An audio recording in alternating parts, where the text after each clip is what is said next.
Why is harem anime so garbage? Is it the terrible writing, the dehumanization of the characters to mere caricatures, blatant wish fulfillment, its shameless appeal to our most base desires? And to all of those I say no, because if we truly hated those things, we would despise porn. And we don't. Or at least I don't. There's nothing wrong with liking wish fulfillment. That's its purpose. We use fiction as an escape from the real world. The reason why we hate harem anime is because it tries too hard to be good. Porn has all of the attributes we mentioned above, but it makes up for it by satisfying our primal urges. Of course, you can't sell porn to thirsty 13-year-olds, so harem anime creators have to present some other selling point for their work. And much like a Twitch thought, they sell plot. We don't hate harem anime because it's bad, but because it's lying to itself, and us. No matter how bad it is, you'll always have spittle-flinging 12-year-olds defend it as a masterpiece with a revolutionary plot and realistic characters. And that's where the 100 girlfriends who really love you cuts the bullshit. 100 girlfriends, because I refuse to keep saying the actual name. It follows the adventures of Rentaro, a high schooler that has been accidentally assigned 100 soulmates by the god of love. Notice how my plot synopsis is about one sentence long. That's because 100 girlfriends doesn't care about being deep, it just cares about entertaining you. Everything from its stupidly over-the-top name to the ridiculous goal of 100 girlfriends screams, harem is trash and I don't care. It's self-aware of what the readers want, and that allows it to play to our fantasies perfectly, or even defy them for the sake of comedy. Acknowledging that it itself is blatant wish fulfillment is the first step to becoming something worth watching. It breaks the fourth wall, acknowledging what the people want, and it riffs off of tropes so commonly found in anime. They don't force unnecessary misunderstandings for the sake of shitty drama, because that's not what we're here to see. And because it acknowledges that it's blatant wish fulfillment, our expectations are lowered, and it can sucker punch us with something better than what we expect from it. Namely, comedy. It is a rom-com, after all. I've heard some people say that 100 Girlfriends, or 100 Kanojo, if you're a weeaboo, is a parody of the harem genre, but I would say that I would have to disagree. Much like Konosuba, tell me in the comments if you would like me to review the Konosuba light novel. They still take advantage of some of the fundamental strong points of the genre. They're not parodies, rather, they're deconstructions. Deconstructions of a genre happen when you subject tired tropes to realism. Of course, realism is selectively applied by the author, because if left unchecked, it can turn into cynicism. While cynicism makes for some great stories, most of the stories end up being satire rather than deconstructions, and that ends up hitting a little too close to reality for some lighthearted comedy. The true strength of 100 Girlfriends is its hybrid wish fulfillment and deconstruction. For example, Karane is your typical tsundere. She even says, "It's not like I like you or anything." For a while in 100 Girlfriends, they just acknowledge that as normal, because everyone knows she's a tsundere, and because tsunderes are very cute. Of course, this behavior backfires when she needs to keep a secret, much like it would realistically. Speaking of the characters, they also benefit from the wish fulfillment deconstruction dual nature of the series. But before we get to my main man Chadtaro, let's talk about harem anime main characters. Now, the normal harem main character typically follows at least some of the traits on this list. Generally, the main character is a slate for the viewer to project themselves onto.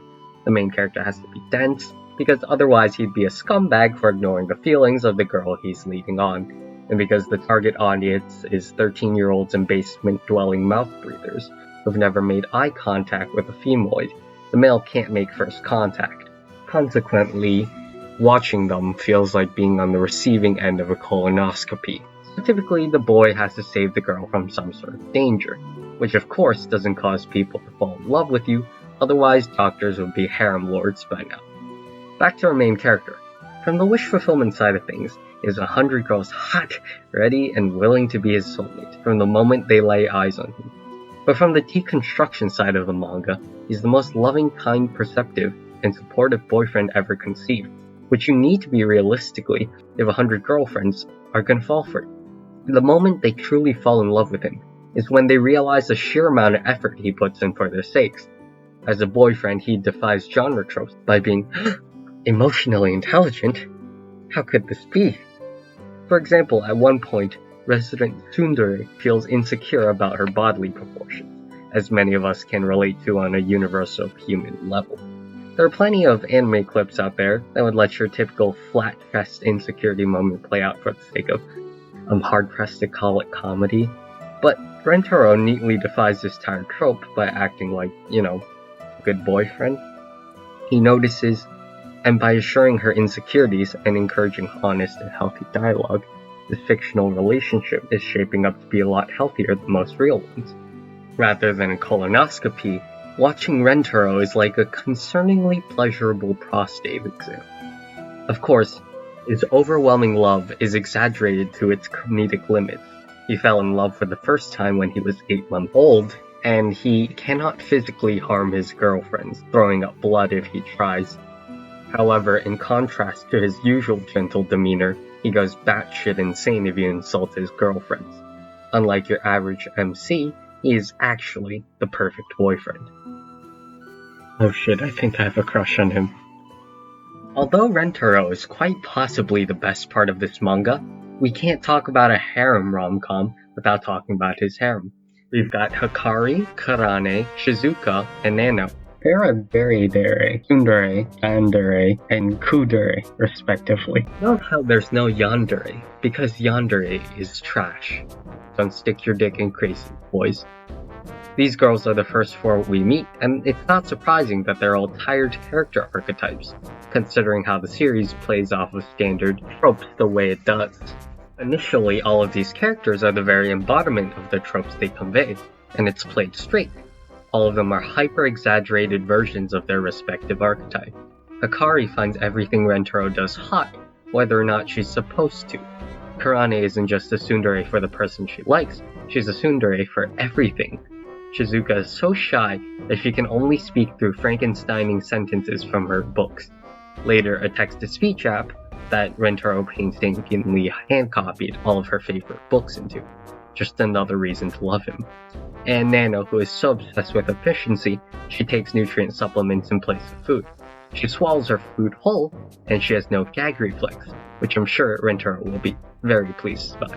Every fallen girlfriend is a parody of some sort of anime trope, or a combination of anime tropes. Of course, they're all exaggerated to their logical limits, which makes them all the more memorable. You'll be experiencing all of these hyper-exaggerated character archetypes, and when you least expect it, they'll break character. But that isn't to say that these characters are one-faceted cardboard cutouts. Every girl has their own time to shine and develop complexity. What I particularly like about this series, besides everything else, is that there's a complex web of relationships forming.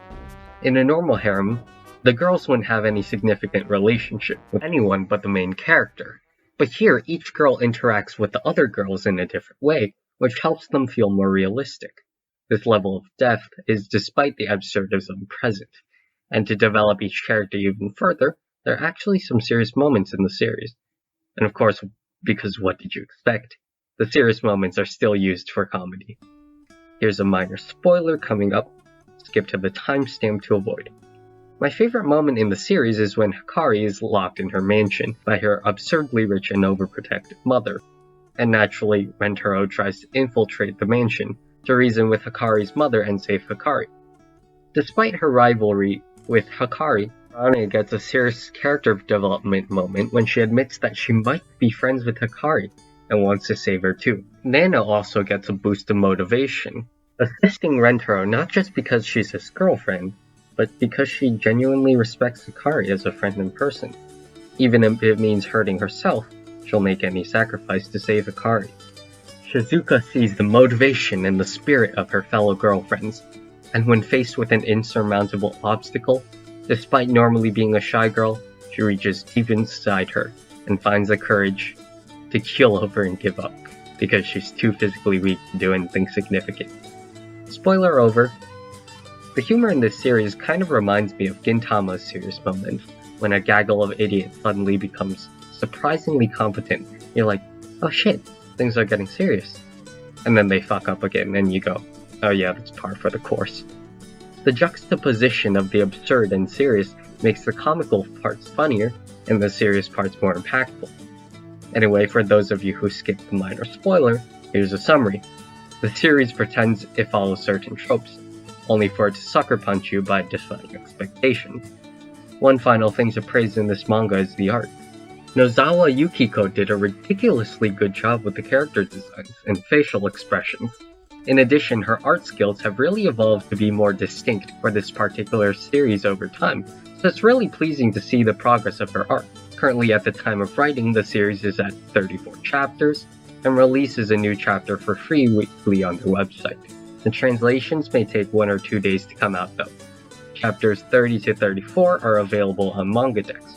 Originally 1 to 30 was translated by Jaimini's Box, but as you may know, they unfortunately shut down. However, chapter 1 to 30 have been saved by numerous people throughout the web, so I've been using 100kanojo.com, which should be safe to use according to Google's transparency checker website, but please be careful.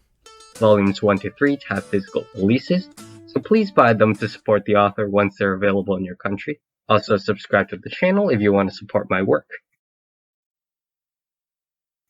I'll be uploading weekly from now on.